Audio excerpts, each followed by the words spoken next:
Reporter নিয়ে আপনাদের সাথে রয়েছে আমি প্রিয়াঙ্কা। শুরুতেই দেখাবো ক্লাসে ঢুকে হম্বিতম্বি পরিস্থিতি। তিনি কে? বিজেপি বিধায়ক। কেন অনুমতি ছাড়া ক্লাসে? প্রশ্ন করেছেন শিক্ষক, আর তারপর কি হয়? তুমুল কথাকাটি। কেন শিক্ষা অঙ্গনটা কি করে রেখেছে? আমি করে রাখিনি, ছেলেমেয়েরা। আপনি ক্লাসে বলে ঢুকবেন না? কেন আসবো? তাই বুঝি। কেন শিক্ষা অঙ্গনটা কি করে রেখেছে? আমি করে রাখিনি, ছেলেমেয়েরা করেছে। কেন আপনাদের বাড়ি পরিষ্কার করেন না? আমি করি। তাহলে কেন ছাড় দেওয়া আমার ডিউটি নয়? আপনি না বলে ক্লাসে ঢুকবেন? কেন আপনি না বলে ক্লাসে ঢুকবেন? আমি আপনার কি এই দিকে ঢুকি না, যেদিকেই ঢুকুন আমি ওই দিকে ঢুকান। আপনি অফিসিয়াল রুলস জেনে আসবেন। আমার জানা আছে কেন শিক্ষাঙ্গন কেন এরকম শিক্ষাঙ্গন কেন আপনি এই যে সব কথা বলুন। আপনি মেজাজ দেখাবেন না, আপনি মেজাজ দেখাবেন না। আমি নিজের বাবু বলেছি, আমি আপনাকে আপনি দিয়ে কথা আপনি না বলে ঢুকতে পারেন না। এটা আমার ডিউটি নয়। আমি ছেলেমেয়েদেরকে আজকেও বলেছি, আপনি ছেলেমেয়েদেরকে জিজ্ঞাসা করুন। বারবার আপনাকে বলেছি, আপনি ছেলেমেয়েদের বলেছেন দেখুন আমাদের স্টাফ এখন নয়, সেই ভক্তদের কাছে বলেছি ক্লাসে ছাড় দিতে হবে। আপনি জিজ্ঞাসা করুন প্লিজ।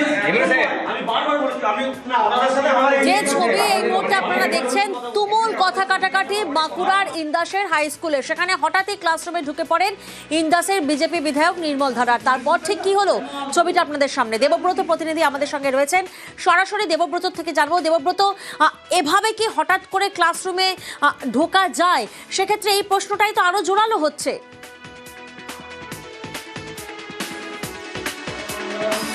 একদম চরম নিন্দনীয় একটি ঘটনা, কারণ এই ঘটনার পর রীতিমতো নিন্দার ঝড় ওই বিধায়কের বিরুদ্ধে।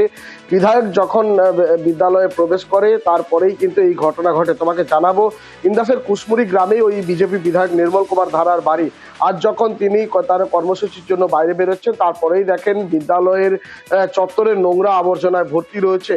নোংরা আবর্জনা থাকলে তার অভিযোগ জানানোর জায়গা ছিল প্রধান শিক্ষকের শ্রেণী রুমে কিংবা ম্যানেজমেন্ট কমিটির কাছে, কিন্তু সেটা দেখা গেল না। তিনি কি করলেন না, সোজা চলে গেলেন ক্লাসরুমে, যেখানে এক শিক্ষক ছাত্রছাত্রীদের লেখাপড়া শেখাচ্ছে।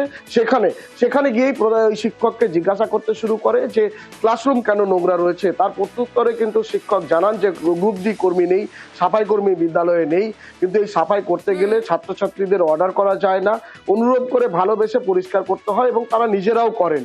যে কারণে কিন্তু বলেছিলেন যে চতুর্থ পিরিয়ড চলছে, এই পিরিয়ড শেষ হলেই এই সাফাই কর্মসূচি চলবে এবং করা হবে।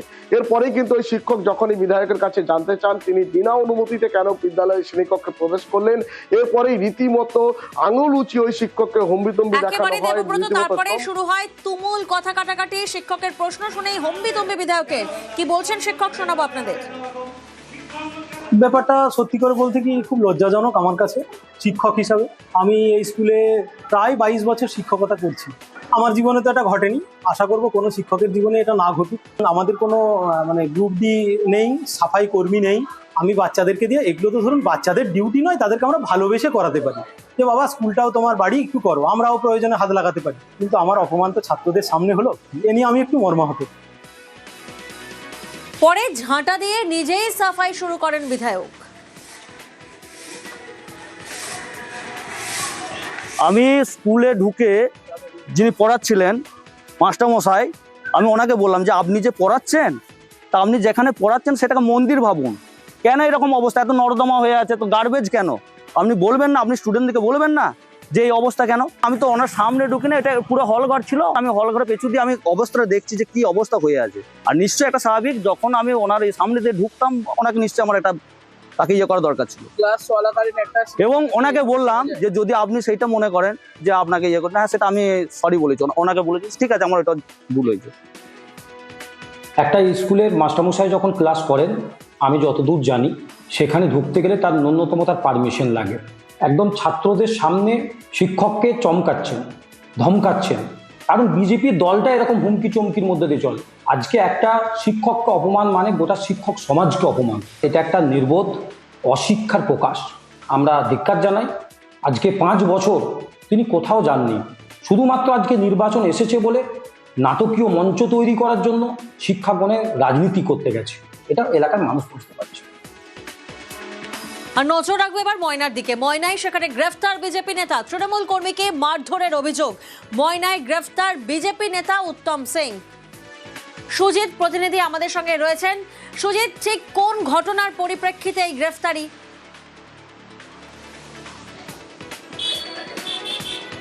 তৃণমূল নেতা বা তৃণমূল এক কর্মীকে রীতিমতো মারধর করেছিলেন এবং সেই অভিযোগেই এই গ্রেপ্তার, যেটা পুলিশ সূত্রে জানানো হচ্ছে। ঘটনা ময়নায় এবং সেখানেই এই জেলা পরিষদ সদস্য বিজেপির, যিনি বিজেপি নেতা উত্তম সিং, তাকে আজকে দুপুরে গ্রেপ্তার করেছে পুলিশ। তার বিরুদ্ধে মূল অভিযোগ, মিছিল থেকে ফিরছিলেন এক তৃণমূল কর্মী, তাকে কয়েকদিন আগে রীতিমতো মারধর করেন ওই উত্তম সিং। অভিযুক্ত উত্তম সিংকে আজকে দুপুরেই গ্রেপ্তার করেছে পুলিশ। এবং এই যে ঘটনা, সেটা কিন্তু তৃণমূল নেতাকে মারধরের ঘটনার কারণেই গ্রেপ্তার বলে পুলিশের তরফে জানানো হয়েছে এবং তাকে গ্রেপ্তারের পর পুলিশি তদন্তও শুরু হয়েছে। গোটা ঘটনাকে ঘিরে ময়নায় নতুন করে বলা যায় শোরগোল শুরু হয়েছে। ভোট আসছে, ভোটের আগেই মিছিল পাল্টা মিছিল, আর মিছিল থেকে ফিরছিলেন এক তৃণমূল কর্মী, তাকে রীতিমতো একাবে মারধর করার অভিযোগ ওঠে ওই উত্তম সিং এর বিরুদ্ধে। তাকেই আজ গ্রেপ্তার করেছে পুলিশ। বিরোধীদের কণ্ঠরোধ, এই উত্তমকে এরা এর আগেও জেল খাটিয়েছে, 30-40টা মামলা দিয়েছে। একটাই হচ্ছে তৃণমূলের বিরোধিতা করছো কেন। এখানকার এরা পুলিশকে ইনস্ট্রুমেন্ট হিসেবে ব্যবহার করে, এর আগেও করেছে, এখনো করছে। উত্তম সিংকে আক্রমণ করার উদ্দেশ্য হচ্ছে, উত্তম জেলা পরিষদের মেম্বার, অনেক ভোটে হারিয়েছে। ভারতীয় জনতা পার্টি যেদিন সরকার করবে, পরের দিনই সব মিথ্যা মামলা প্রত্যাহার হবে ক্যাবিনেটে। এবং যারা এই ধরনের ত্যাগ স্বীকার করলেন, অত্যাচারের শিকার হলেন, তাদেরকে ভারতীয় জনতা পার্টি সামাজিক, অর্থনৈতিক, রাজনৈতিকভাবে তাদের পাশে থাকবে। বদলও হবে, বদলাও হবে। এনআইএ যখন আমাদেরকে কাউকে ডাকবে বা আমাদের তৃণমূল কংগ্রেসের কেউ যখন গ্রেপ্তার হবে, তখন তিনি অপরাধী। আর উত্তম সিং তৃণমূল কংগ্রেসের রাজনৈতিক কর্মসূচি থেকে যখন তৃণমূল কংগ্রেসের নেতৃত্ব বাড়ি ফিরবেন, তাকে মেরে আজ অবধি সে চিকিৎসাধীন, হসপিটালে মৃত্যুর সঙ্গে লড়াই করছে, যার কান দিয়ে রক্ত বেরিয়ে গেছে। তো তিনি অপরাধ করবেন, অ্যারেস্ট হলে রাজনৈতিক উদ্দেশ্য প্রণীত। শুভেন্দু অধিকারীর ময়নার পায়ের তলার মাটি চলে গেছে, তিনি তার পায়ের তলার মাটি শক্ত করার জন্য উত্তম সিংয়ের বাড়িতে গেছেন, রাজনৈতিক অভিযোগ করছেন। আপনি অপরাধ করলে পুলিশ তার ব্যবস্থা। আর এবার একটি ভাইরাল ভিডিও আপনাদেরকে দেখাবো। নেতার হুমকির সেই ভিডিও ইতিমধ্যেই ভাইরাল। বিজেপি নেতার পথ আটকে হুমকির অভিযোগ। যে ভিডিও আপনারা দেখছেন পূর্ব বর্ধমানের দাদাগিরির এক ভিডিও, দেখুন ছবিটা।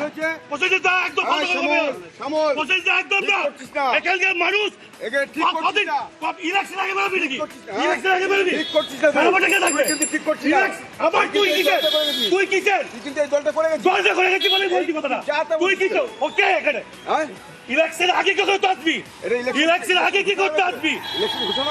আবার ঘোষণা গেছে গৃহ সম্পর্ক অভিযান, 82,910 খানা ভোট দক্ষিণ বিধানসভায় বিজেপি পেয়েছে। কই 82 দিন আছে? 82 দিন কোথায়? 82 দিন? শোন পিকেদা, সম্মানের সঙ্গে বলছিস, তুই সামনে থেকে চলে যা। না চলে যা বলে রাখলাম। কেন? তুই সামনে থেকে চলে যা। চলে যাবো? তুই সামনে থেকে চলে যা, কথা বললাম। কেন? এই কথা ডিপেন্ড করার চেষ্টা করবি না, ডিপেন্ড করার চেষ্টা করবি না। ভালোবাসা জায়গা দাদা না, তোকে ভালোবাসা এই না, কাজ করবে মানে আসবি, হঠাৎ প্রচার করতে চলে আসবি, বিভ্রান্ত করবি মানুষকে, বিভ্রান্ত করবি, মানুষকে বিভ্রান্ত করবি।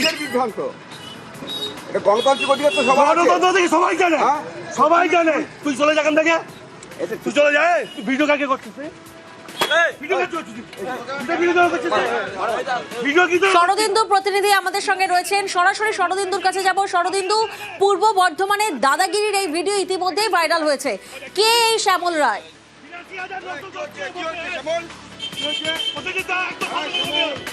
দেখো, বর্ধমানের নীলপুর এলাকায় গৃহ সম্পর্ক অভিযানে গিয়েছিলেন বিজেপির সাংগঠনিক জেলার সভাপতি অভিজিৎ তা ও তার অনুগামীরা।